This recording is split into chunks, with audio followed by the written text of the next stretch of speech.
ఓం నమః శివాయ. కార్తీక పురాణం 19వ రోజు. దుర్వాసుడు శరణు కోరడం, విష్ణు సుదర్శన చక్ర మహిమ. ఇంత జరిగినా అంబరీషుడికి నీపై కోపం రాలేదు. తన కారణంగా సుదర్శన చక్రం నిన్ను తరమడం పట్ల ఆయన ఆవేదన వ్యక్తం చెందుతున్నాడు. బ్రాహ్మణ హత్యా దోషం తనకి అంటుతుందని ఆయన ఆందోళన చెందుతున్నాడు. అందువలన సుదర్శన చక్రం నిన్ను ఏమీ చేయకుండా ఉండాలంటూ కోరుతున్నాడు.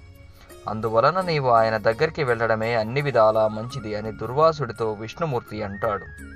దాంతో తిరిగి అక్కడి నుంచి దుర్వాసుడు పరుగు మొదలు పెడతాడు.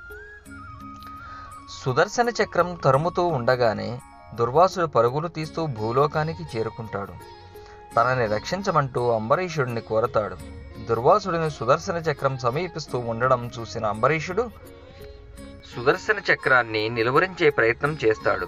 దుర్వాసుడు చాలా ఆందోళనతో ఉన్నాడని, బ్రాహ్మణుడిని సంహరించకూడదని చెబుతాడు. ఆయనను అంతం చేసే ఆలోచనను విరమించుకోమని కోరతాడు. వెంటనే వెనక్కి తగ్గవలసిందిగా కోరతాడు. అంబరీషుడి మాటలను పట్టించుకోకుండా సుదర్శన చక్రం దుర్వాసుడిపైకి దూసుకు వెళుతూనే ఉంటుంది. తన మాట వినిపించుకోకుండా దుర్వాసుడిని సంహరించడానికి వస్తున్న సుదర్శన చక్రానికి అంబరీషుడు ఎదురెళ్ళి నిలబడతాడు.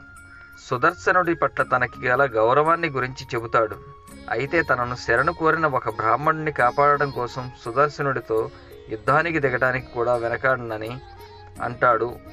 అందువలన వెనుతిరిగి వెళ్ళమని అంటాడు.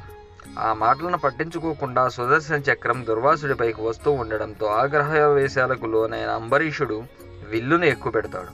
అప్పుడు సుదర్శనుడు నవ్వుతూ అంబరీషుడి దగ్గరికి వస్తాడు. ఆయన స్వామి భక్తిని, శరణాగతులను రక్షించడంలో ఆయన గొప్పతనాన్ని లోకానికి చాటి చెప్పడం కోసమే అలా పరీక్షించానని చెబుతాడు. ఆయన అభ్యర్థన కోసమే దుర్వాసుడిని వదిలివేస్తున్నానని చెబుతాడు. అప్పుడు ఆయనకి భక్తి శ్రద్ధలతో అంబరీషుడు నమస్కరించడంతో సుదర్శనుడు వెనుదిరుగుతాడు. సుదర్శనుడు వెళ్ళగానే దుర్వాసుడి దగ్గరికి వెళ్ళి అంబరీషుడు ఆయనను సాదరంగా లోపలికి ఆహ్వానిస్తాడు.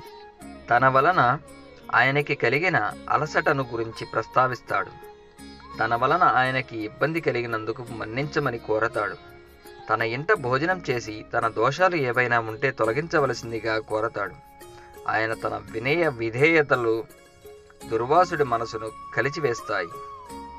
అంబరీషుడి గొప్పతనం ఏమిటనేది అప్పుడు ఆయనకి అర్థమవుతుంది.